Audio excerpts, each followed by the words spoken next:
11h moins le quart, nous sommes avec Frédéric Guyonnet, qui est président du premier syndicat bancaire, CFE-CGC. Frédéric Guyonnet, bonjour. Bonjour, monsieur Bourdin. Alors, j'ai été très intéressé, c'est un article du Figaro qui m'a fait réagir ce matin. Parlons des banques. Il y a d'ailleurs, je ne vois pas pourquoi j'emploierais le conditionnel, il y a de moins en moins de conseillers bancaires dans les agences. C'est vrai, Frédéric Guyonnet ? C'est tout à fait vrai. On a un gros turnover, un fort turnover qu'on n'a jamais connu. Et au-delà du turnover, en fait, le problème, c'est qu'on a du mal à recruter.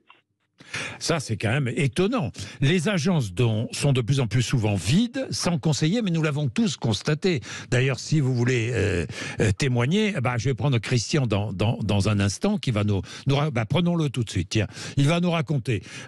Frédéric Guyonnet, on va écouter ce que nous dit Christian, qui est à Saint-Christophe dans l'Hérault. Bonjour Christian.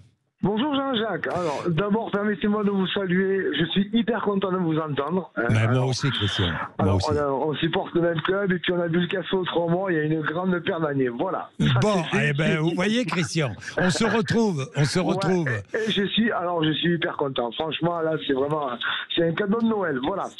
Moi aussi, Christian. D'ailleurs, rejoignez, dites-le, rejoignez Sud Radio, toutes celles et ceux qui avaient l'habitude de m'entendre. Félicitations à toute l'équipe de Sud Radio, parce qu'ils sont hyper gentils, et un bisou en haut. Voilà. Très bien. C'est parfait, Christian. Christian, vous êtes client Banque Populaire. Yes, je suis client Banque Populaire, et comment vous dire que c'est un peu le casse en monde. Moi, j'ai changé de conseiller 3 fois en moins d'un an et demi. Voilà. Ouais. Alors, un turnover, oui, je sais pas. Alors, pourquoi? Alors, si je sais pourquoi, je sais pas. Soit ils sont incompétents, soit ils le sont pas. Moi, dans mon dossier de crédit, il y a eu beaucoup d'incompétences, des retards des dossiers d'assurance qui se sont pas fait correctement. Attends, des erreurs de carte bancaire, des erreurs de numéros. C'est chaotique, franchement chaotique. Et après, ça vous envoie une lettre en vous disant oui, attention, vous êtes à découvert.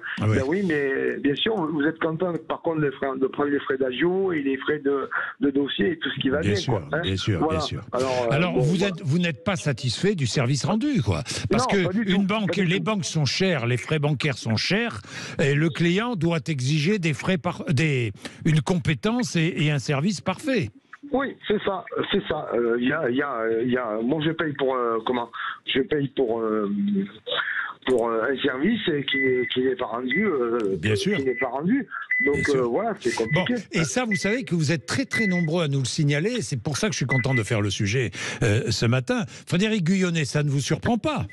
Non, ça ne me surprend pas du tout. Après, comme je disais tout à l'heure, comme on a un gros turnover, on est obligé d'embaucher aussi des nouveaux contrats, et donc avec peu de formation au départ, et donc on se retrouve dans des situations que décrit ce client, en fait, avec des conseillers qu'on met en poste de suite. Je vous coupe, mais dites-moi, comment se fait-il qu'il y ait tant de turnover dans les agences bancaires ?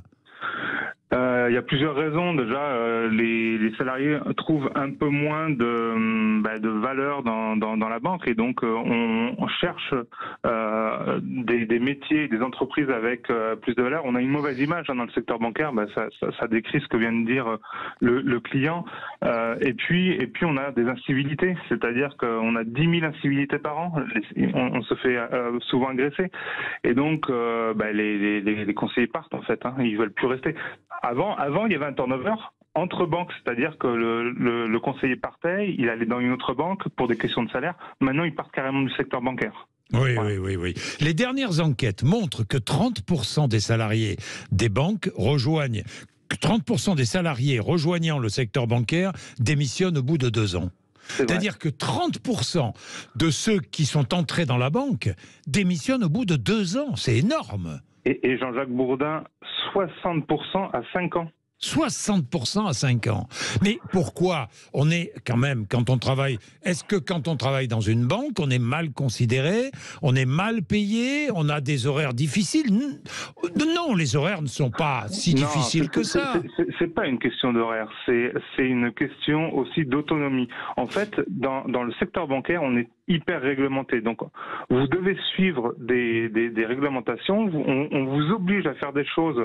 Et quelquefois, lorsque vous êtes face à des clients qui sont en difficulté, que vous avez une âme sensible, entre guillemets, être obligé de prendre des frais sur certains clients, ça peut être dérangeant, mais vous êtes obligé de le faire. Vous n'avez pas l'autonomie, en fait, de refuser certaines choses. Donc, lorsque vous êtes face à ce type de situation, c'est compliqué. Et il y a des salariés, qui quittent le secteur bancaire aussi à cause de ça. Pas d'autonomie, manque de souplesse. Exactement. Frédéric Guyonnet, mais je comprends fort bien. Est-ce qu'on est mal payé ou est-ce qu'on est correctement payé dans le secteur bancaire? Alors, tous les salariés se considèrent mal payés, mais ça, c'est propre à tout secteur d'activité. Évidemment. Après, évidemment, quand on se compare...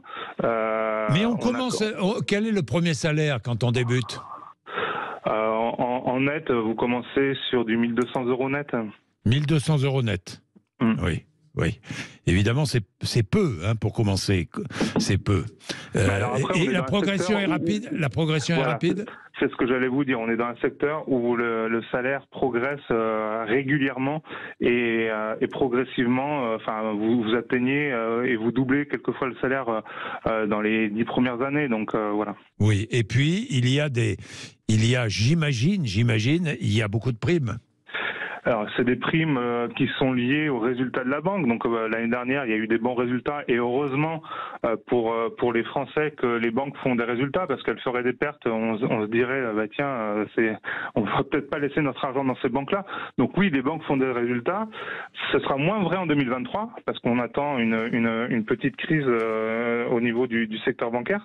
Mais oui, aujourd'hui, les banques font des résultats. Les banques font des résultats, donc et que faire pour mieux recruter, pour pouvoir trouver des conseillers? Parce que il y a aussi une autre raison, c'est que les banques ont voulu un temps se séparer de nombreux conseillers parce qu'avec Internet ou la banque à distance, on pratique la banque à distance aujourd'hui, nous les clients. Exactement. Alors, il y a une espèce de retour en arrière. Les clients qui sont partis sur la banque à distance reviennent sur les banques traditionnelles. Mais vous avez tout à fait raison. En 10 ans, on a perdu 100 000 salariés dans le secteur bancaire. 100 000 salariés en 10 ans. Alors que dans la même période, en 10 ans, on a gagné 2 millions de clients. Ça veut dire qu'on a 100 000 salariés en moins pour gérer 2 millions de clients en plus. Donc, comprenez que ça peut être compliqué. Évidemment. Et évidemment, on a toujours besoin d'avoir un contact humain avec un conseiller bancaire. C'est indispensable. J'en suis convaincu. Mais moi aussi. Merci Frédéric Guyonnet. Merci vraiment. Merci à vous. Pour ce témoignage. Voilà un sujet que je trouve très très intéressant parce qu'il montre bien l'état de notre société. Bien.